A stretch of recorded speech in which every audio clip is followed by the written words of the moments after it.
What's up, guys? Smart Getaway here. Welcome to another episode of TASG, and today, let's talk about TikTok. The last few months of TikTok have been pretty damn strange.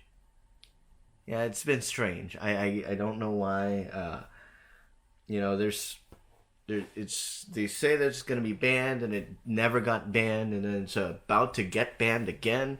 So in limbo, it's been in limbo. I mean, what else can I say? They're in a very interesting situation. But for me personally, why I want to talk about TikTok today is because I've been making TikToks. And not the dancing kind, because I'm not a dancer, but it's been interesting to see how many TikTok trends come in and then fade out right away. One example is going to be the most recent one, because over the weekend there's a TikTok of this guy who was supposedly sold a TV, and it ended up being a monitor from an Arby's restaurant. And that ended up blowing up over the weekend. I made my own take on it with Disney World information from Resort TV 1, because they do that kind of stuff and put it on the TV. And I tried to play that trend, but apparently I arrived too late. So I ended up hitting that trend around 245. 245 viewers with only 34 likes. But then and it was interesting to see, because I was following these niche trends, because then I was trying to follow in with the Disney community of TikTok.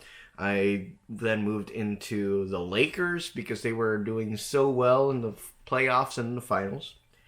And then after that, no success after that. So it's interesting to see how fast things change. I mean, I saw this meme about Baba Booey. That's like, I mean, it's stupid, and I had expected it to blow up because of the TikTok audio, but it didn't. It only has 161. I did a thing with voters, the ballots. I made a bit of a joke where it says undecided voters be like, and it's just me deciding between Joe Biden and Trump, and then it would fill in, it would be a write-in, and I use a sample ballot for this. I would write in the word undecided, and it would be undecided voters be like. And I tried that for the election, which is just about a week away, so please do vote. My most watched video of all things was a reference to a trend on TikTok that used the song Almost There from Princess and the Frog, and TikTok somehow contextualized it extremely to the weird, wrong part of the internet. And so, to bring attention to that trend, if you remember that trend, I made a video of that because Sky Jackson danced that on Dancing with the Stars. And that ended up being my most watched video at, get this, 200,100 views. 298,100 views as of today. That is not only my most watched video across all platforms, but it is also my most liked video at 20,100 and 146 interactions and comments. It's insane. It's crazy. And so I tried to, jump into these smaller niche trends, and then it hasn't really panned out. The most successful one right after that would have been the undecided voters joke. And I'm still really hoping that the bought this TV for $30, all it shows is Disney World info. I really hope that blows up as well. In total, I have 28,800 likes.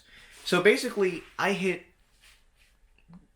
just about 300,000, because I had some minor success, like around 4,000 with the Laker one. So I've basically hit 300,000, which is basically half of my viewership all time on YouTube. 5 years on YouTube and versus 1-2 months on TikTok. That's insane. It's crazy. And I don't know if it's, and for me, I personally think it's impressive. But at the same time, it just shows, if you take a step back a little bit, it's hard to imagine because right now I'm on 3 different platforms.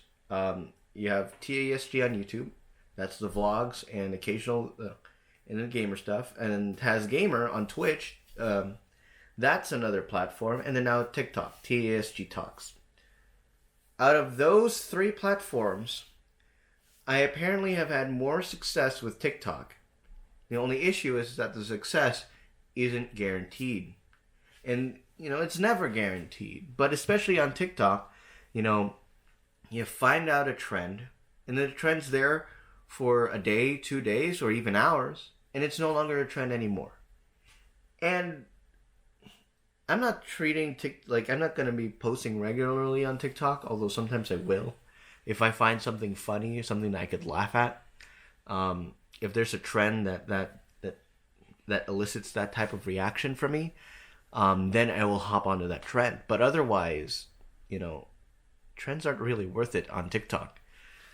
I've been seeing a lot of videos from people who reminisce back to the early part of quarantine to those TikTok trends there and comparing it to it now.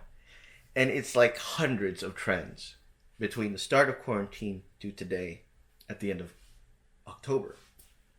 And it just doesn't seem very sustainable. You know what I mean? Because, you're there for, you start a trend, the trend gets popular, but is it sustainable? And, I think the answer is no to that. Especially in a short format just such as TikTok. And, you can have success with it as long as you know how to play, the algorithm. And I absolutely love the algorithm up until recently when it didn't really play in with any of the trends. So it's still a work in progress. Do I dare say I want to try and improve my TikToks? Yes. Otherwise, I just take a look at other people's content. I mean, there's the Star Wars niche, and there's the sports niche, and a whole bunch of stuff. It's basically become Twitter by now, and hard to believe. Back in 2017, we were hating on it when it was still called Musical.ly. Can you believe? Anyways, that's just my 2 cents. I just wanted to ramble on a little bit about TikTok. That's gonna be it for today. See you guys in the next one. I'm Mark Catape. Please hit that like and subscribe for more.